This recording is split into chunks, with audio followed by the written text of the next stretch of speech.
जोहार दोस्तों, आप सभी का स्वागत है आपके अपने YouTube channel expert for Jharkhand में।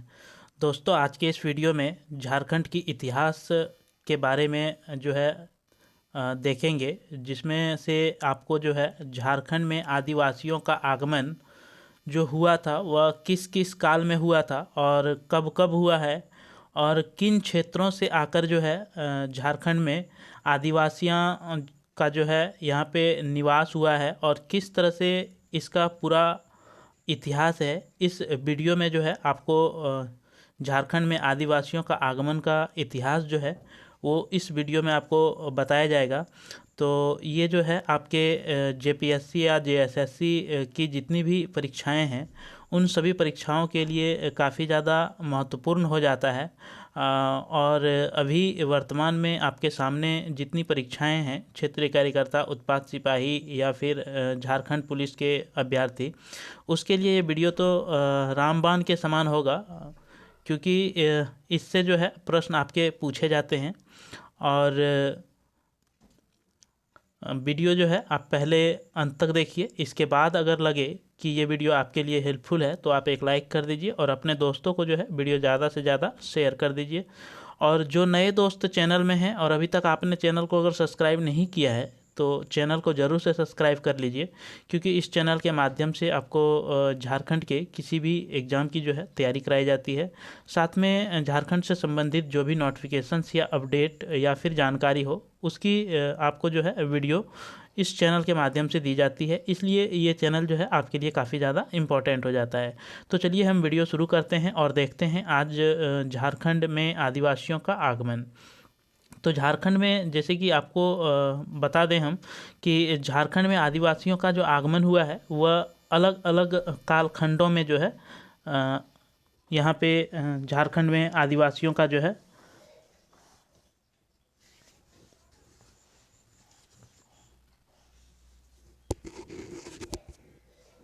तो जैसे कि आप लोग देख पा रहे हैं, झारखंड में आदिवासियों का प्रवेश।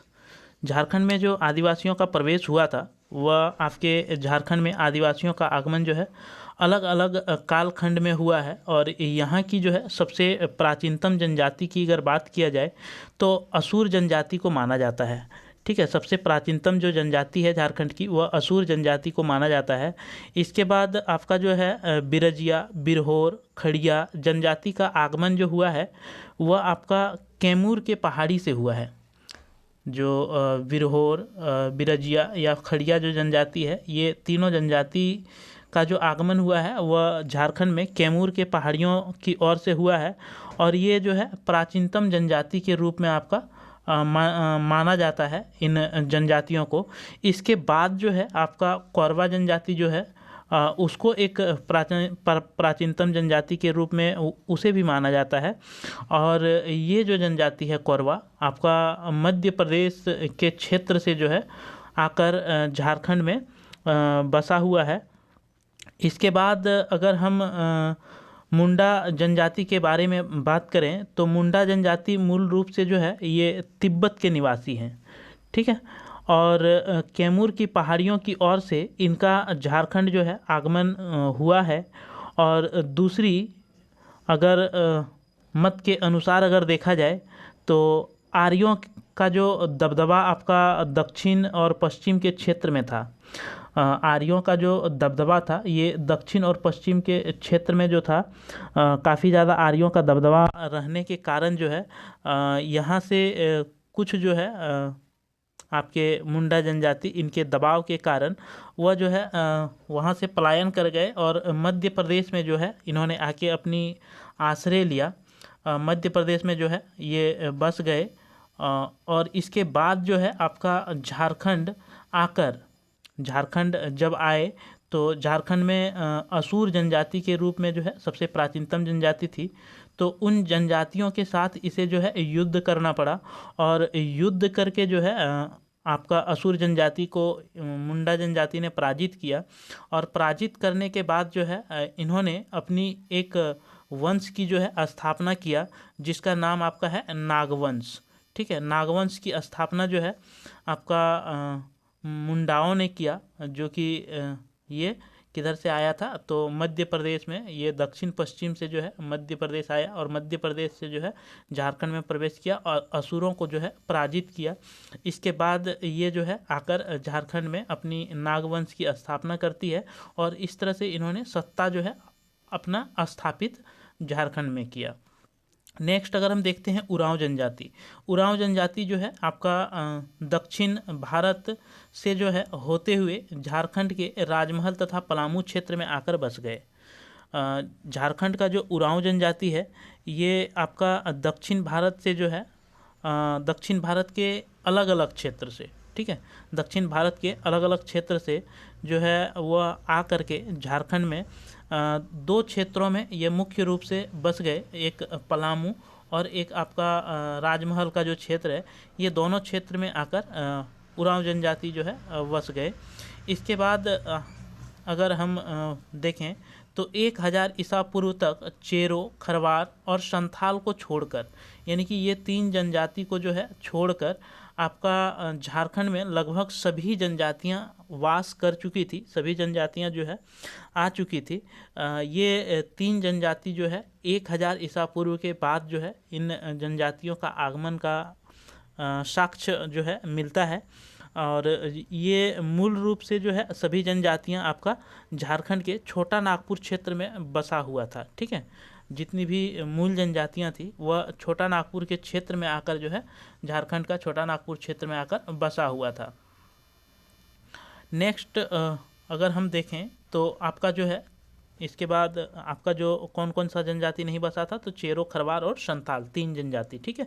तो चेरो जनजाति जो है, चेरो और खरवार जनजाति, इसका जो आगमन झारखंड में होता है वह आपका पूर्व मध्य में उत्तर भारत से आकर झारखंड में बसी और पलामू में जो है इन्होंने अपनी एक शासन भी स्थापना किया, वंश की स्थापना किया जिसका नाम था चेरो वंश, ठीक है। चेरो जनजाति और खरवार जनजाति जो है ये दोनों जनजाति आपके उत्तर भारत की ओर से आए थे और झारखंड में आकर जो है ये पलामू, झारखंड में पहले बस गए, इसके बाद पलामू के क्षेत्र में, ठीक है, पलामू के क्षेत्र में ज़्यादा दबदबा रहने के कारण क्या हुआ कि यहाँ पे इन्होंने अपनी सत्ता हासिल की और चेरो वंश की जो है इन्होंने स्थापना भी की।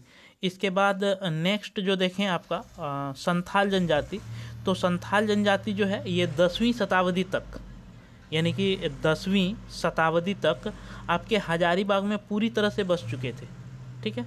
लेकिन बाद में ब्रिटिश काल के दौरान अंग्रेज़ों के द्वारा जो है संथालों को यहाँ से हटा करके जो है आपका बंगाल के कुछ क्षेत्रों में जो है भेज दिए गए और जो है मूल रूप से संथाल परगना में इन लोगों को पलायन करके जो है अंग्रेज़ों के द्वारा बसाया गया, ठीक है। तो पश्चिम बंगाल के बहुत सारे ज़िले में भी जो है संथाल जनजाति बस गए, जैसे कि बीरभूम हो गया, मानभूम हो गया आपका, फिर रामपुर हाट हो गया, इसके बाद आपका आसनसोल हो गया। ये सब क्षेत्रों में जो है संथाल का जो है काफ़ी ज़्यादा बंगाल में भी आपको बसने देखने को मिला। इसके बाद संथाल परगना में मूल रूप से जो है इसे अंग्रेज़ों के द्वारा बसाया गया। इसके बाद कुछ पॉइंट जो हैं आपके वैदिक काल में झारखंड जो है उसके संदर्भ में, इसके बाद आपका ऋग्वेद काल में झारखंड का क्या इम्पोर्टेंट फैक्ट्स है जो कि आपके एग्ज़ाम के दृष्टिकोण से बहुत ज़्यादा महत्वपूर्ण है और इनसे जो है आपसे प्रश्न पूछे भी जाते हैं, इसलिए जो है आप इसे भी अपना इम्पोर्टेंट पार्ट मान के इसको या तो आप लिख सकते हैं या किसी दोस्तों को अगर PDF चाहिए तो उसके लिए जो है आपको टेलीग्राम चैनल या फिर व्हाट्सएप ग्रुप में जो है ज्वाइन होना होगा और उसका लिंक जो है टेलीग्राम और व्हाट्सएप का आपको लिंक मिल जाएगा डिस्क्रिप्शन बॉक्स में। आप वहाँ से जो जाकर जो है ग्रुप में ऐड हो सकते हैं और वहाँ से जो है फ्री में आप इस PDF से अपनी तैयारी कर सकते हैं। तो देखते हैं वैदिक काल में झारखंड। तो वैदिक काल का जो टाइम पीरियड था वो 1500 ईसा पूर्व से जो है 600 ईसा पूर्व था और वैदिक काल में झारखंड को जो है क्रिकेट लिखा गया है, मिस टाइपिंग एरर है, किक्कट प्रदेश, ठीक है, किक्कट प्रदेश जो है कहा जाता था। अगर झारखंड क्षेत्र को देखें हम तो आपका वैदिक काल में जो है किक्कट प्रदेश कहा जाता था। ठीक है, और ये जो है आपको जहाँ साहित्यक उल्लेख का नाम है उसमें से आपको हम पढ़ाए हैं और उसमें बताए हैं कि वैदिक काल में झारखंड को जो है किस नाम से जाना जाता है। और वैदिक काल में अगर देखा जाए तो जनजातियाँ जो है मुख्य रूप से यहाँ पे असुर, बिरजिया, बिरहोर और खड़िया, ये 4 जनजातियाँ जो है आपका मुख्य रूप से वैदिक काल में असुर के नाम से जाना जाता था। ठीक है, ये चारों जनजातियों को जो है वैदिक काल में असुर के नाम से जाना जाता था। और ऐत्रेय ब्राह्मण में आपका ऐत्रेय ब्राह्मण जो है एक ग्रंथ है जो कि वैदिक काल का ही ग्रंथ है, और इस ग्रंथ में जो है झारखंड को पुंड के नाम से जाना जाता था। झारखंड को जो है पुंड के नाम से, पुंड प्रदेश के नाम से जो है ऐत्रेय ब्राह्मण में उल्लेख मिलता है झारखंड का। इसके बाद अगर और इसमें जो है इसके अनुसार वैदिक काल के अनुसार जो है आपका मगध पर आर्यों के आक्रमण के कारण, मगध पर जो है आर्यों का आक्रमण हुआ और वहाँ निवास करने वाली जितने चेरो और खरवार जनजाति के लोग थे वह छोटा नागपुर क्षेत्र में आकर बस गए। ठीक है, यानी कि मध्य प्रदेश वाले क्षेत्र में जो है जो चेरो और खरवार थे वो आके जो है झारखंड में बस गए। ये किसके कारण से हुआ? तो आर्यों का आक्रमण के कारण जो है ऐसी स्थिति आपका हुआ। और आपका वैदिक काल में जो संथाल परगना का क्षेत्र है उसे जो है सूर्य देश के नाम से जाना जाता था। इसको जो है सूर्य के देश के नाम से आपका जाना गया है संथाल परगना को वैदिक काल में। इसके बाद हम ऋग्वेद का अगर ऋग्वेद का काल देखें तो ऋग्वेद का जो समय था वो आपका 1500 ईसा पूर्व से 1000 ईसा पूर्व। ठीक है, और वैदिक काल का जो पूरा टाइम पीरियड है वो 1500 से आपका 600 ईसा पूर्व तक है। ठीक है, 600 ईसा पूर्व तक है, लेकिन कि 1500 से इसी के बीच में 1000 ईसा पूर्व तक जो है आपका ऋग्वेदिक काल चला। और इस ऋग्वेदिक काल में जो है आपका झारखंड के लोगों को जो है, झारखंड में जो इस क्षेत्र के लोग थे, जो आदमी रहते थे, उन सभी को जो है पशुओं से तुलना की गई। ठीक है, पशु यानी कि पशु एक क्या क्या होता है कि उसे जो है किसी चीज़ का समझ नहीं होता है, वह जो है सोच समझ के कोई भी कार्य नहीं करते हैं, उसकी अपनी बुद्धि नहीं होती है। तो इसी के भांति जो है यहाँ के जो लोग थे उन्हें इसी नाम से जो है जाना जाने लगा, और जिसके कारण से जो है किकरा नाम, ठीक है, इसको जो है किकरा नाम देशों आर्यन कहा जाता था। इसको जो है किकरा नाम देशों नहीं होगा दोस्तों, देशों। ठीक है, किकरा नाम देशों अनार्य। ठीक है, ये नाम इम्पोर्टेंट है आपका, मिस टाइपिंग है यहाँ पे, देशों हो गया है, दसों होगा। ठीक है, इस युग में किकरा नाम दसों अनार्य कहा जाता था। ठीक है, लोगों को। और इस युग में जो है जनजातीय लिंग के जो जनजाति थे वह जो है लिंग के उपासक थे, इसलिए इन्हें जो है शिष्णो देवा या फिर आपका लिंग पूजक, ठीक है, लिंग पूजक जो है इसे कहा जाता था। यहाँ के जनजातियों को शिष्णो देवा या फिर आपका लिंग पूजक जो कि लिंग के उपासक थे। इसके बाद उत्तर वैदिक काल में अगर हम झारखंड को देखें तो उत्तर वैदिक काल में जो है अथर्ववेद के अनुसार आपका झारखंड को जो है वार्त्य प्रदेश जो है कहा गया है। अथर्ववेद में जो है झारखंड को आपका वार्त्य प्रदेश कहा गया है, और इसका मतलब होता है, इसका हिंदी मीनिंग होता है घुमंतु। ठीक है, घुमंतु प्रवृत्ति के लोग जो है यहाँ पे झारखंड में थे, जो कि अथर्ववेद में इसे वार्ती के नाम से जो है जाना जाता था। और ऐसा भी इस काल में मान्यता है कि आर्यों का जो बसाव है झारखंड के क्षेत्र में इसी समय हुआ था। ठीक है, उत्तर वैदिक काल में ही आर्य जो झारखंड में आकर बसे, आर्य जो झारखंड में आकर बसे, तो आर्य जो है उत्तर वैदिक काल में ही झारखंड में आकर जो है आर्य बसे थे। ठीक है, इसके बाद आपका जो है महाजनपद काल। ठीक है, महाजनपद काल। और महाजनपद काल में क्या हुआ था,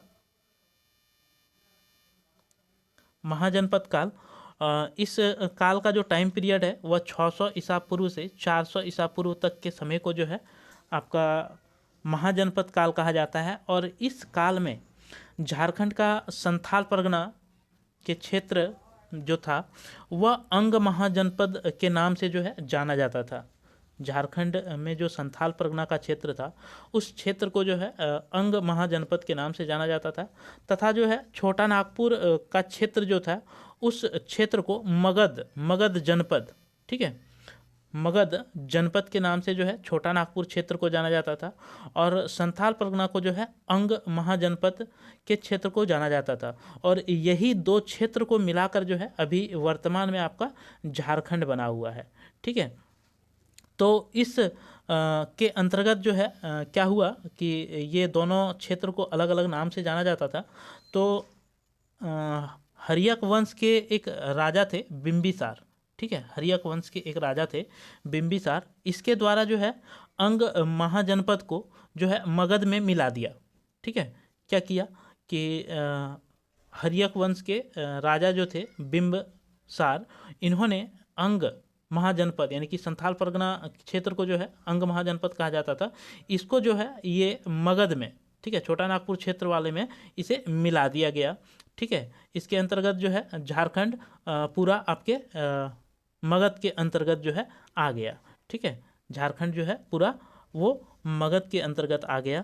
और मगध साम्राज्य के जो नंद वंश थे, ठीक है, मगध साम्राज्य में नंद वंश जो हुआ उस वंश में जो है झारखंड के क्षेत्रों से जो जनजातियां थी उसे सैनिकों में जो है सैनिक के रूप में समायोजित करने लगे, भरने लगे। अपने जो वंश है, साम्राज्य था, उस साम्राज्य में उस वंश के लोग जो है सैनिक के रूप में यहाँ की जनजातियों का जो है उपयोग करने लगे।